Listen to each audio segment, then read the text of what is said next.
নানান প্রসঙ্গে এখানে আসবে। পররাষ্ট্র উপদেষ্টা এই সফরের যে আলোচনা বৈঠকগুলো অনুষ্ঠিত হবে, অর্থনৈতিক বিষয় হবে, রোহিঙ্গা ইস্যু আসবে নিঃসন্দেহে, মিয়ানমার ইস্যু আসবে, তিস্তাতে যে বহুমুখী প্রকল্প সেই বিষয় আসবে, ব্রহ্মপুত্রে বাদ দেওয়ার কথা রয়েছে, মানে দিবে চীন 60,000 মেগাওয়াট বিদ্যুৎ উৎপাদনের জন্য $100 বিলিয়ন খরচ করছে।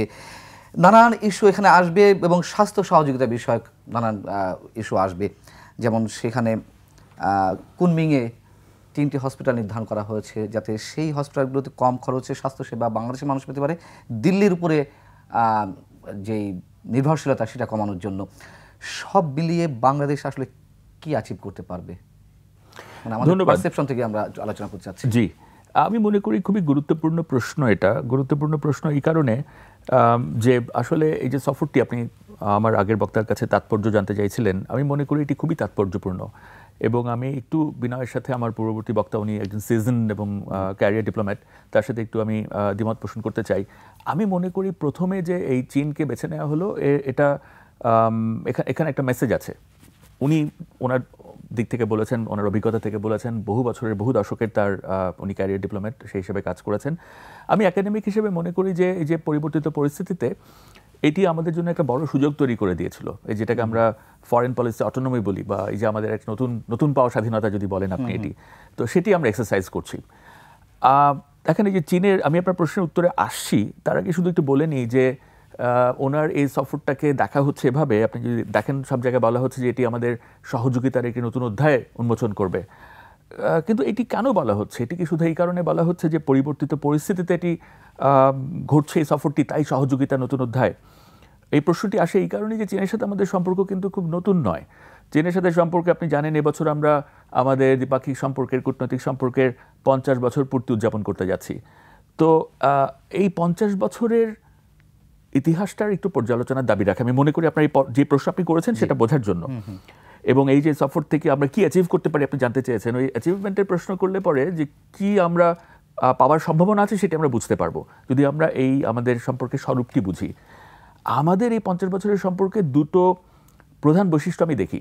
একটি হলো যে চীন, এবং এটি শুনতে সাদামাটা শোনালেও এটি কিন্তু সব রাষ্ট্রের জন্য প্রযোজ্য নয়। চীনের সাথে চীন আমাদের এই 50 বছরে প্রমাণ করেছে যে সে হলো আমাদের সময় দ্বারা পরীক্ষিত বন্ধু, মানে এটাকে আমরা ইংরেজিতে বলি টাইম টেস্টেড ফ্রেন্ড। রেজিম বদলেছে, কখনো সম্পর্কের উত্থান ঘটেছে, কখনো সম্পর্ক একটু স্তীমিত হয়েছে, কিন্তু চীন কখনো বাংলাদেশকে ছেড়ে যায়নি।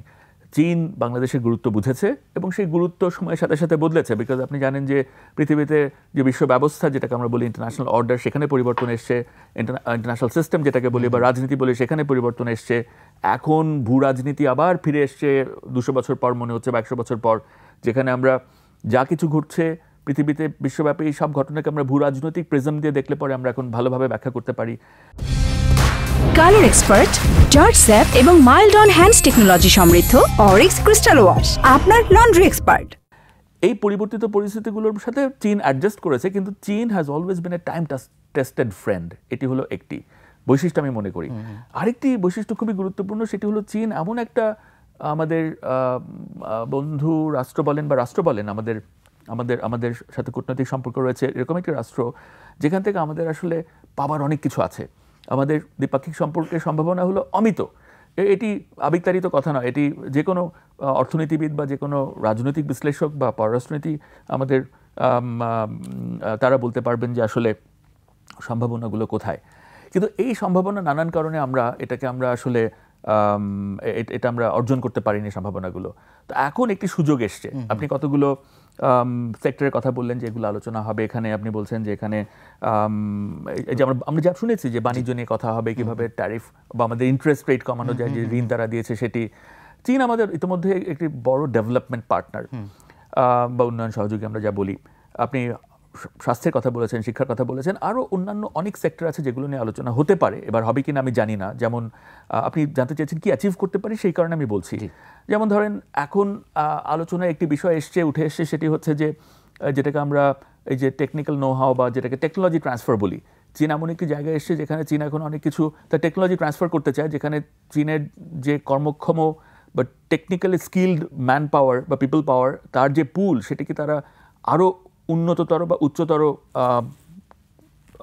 ধরেন ইন্ডাস্ট্রিতে কাজে লাগাতে চায়। ওই তো ওই যেগুলো কিছুটা পিছিয়ে গেছে, যেগুলো এখন আর তাদের দরকার নাই, সেই টেকনোলজিগুলো তারা এখানে ট্রান্সফার করতে পারে। চীনের আমি মনে করি যে জিনিসগুলো আলোচনায় আসছে না, আমার কাছে মনে হয়েছে সেগুলো আলোচনায় আসা উচিত। আমি জানি না এই দফায় আলোচনায় না আসলেও আসতে পারে। সেটি হলো যে আপনি জানেন যে এই সফরেই পররাষ্ট্র উপদেষ্টা তিনি সাংহাই সফর করবেন, এবং সাংহাই আপনি যদি 30 বছর আগে সাংহাইয়ের ছবি দেখেন বা 50 বছর আগে সাংহাইয়ের ছবি দেখেন, ঢাকার মতো একটি শহর ছিল। সেই সাংহাই বদলে আজকে কিভাবে এই পর্যায়ে আসলো, ওই চীনের ওই অভিজ্ঞতা থেকে আমরা শিখতে পারি কিনা, এক। দুই হলো চীনের এই যে আমাদের বুড়িগঙ্গা নদীর কথা আমরা বলি, আর অন্য অনেক নদীর দূষণের সমস্যা আছে, এগুলো আমাদের অভ্যন্তরীণ সমস্যা এগুলো, এবং এই সমস্যাগুলো চীনেও ছিল। কিভাবে চীন এগুলো তারা কিভাবে এগুলো থেকে উতরে গেছে, ওই সেই লার্নিংসগুলো হতে পারে যেগুলো অনেক অ্যাপ্লাইড ইন নেচার। তাদের ওয়েস্ট ডিসপোজাল, বা ধরেন ইলেকট্রিক ভেহিকল, বা আমরা এই যে তারা ক্লাইমেট চেঞ্জের সাথে কিভাবে যুদ্ধছে, বা ধরেন পরিবেশ দূষণের সাথে বায়ু দূষণের সাথে কিভাবে যুদ্ধছে, এই জায়গাগুলো আছে বলে আমি মনে করি, এবং এগুলো আমার মনে হয় যে এক্সপ্লোর করা দরকার।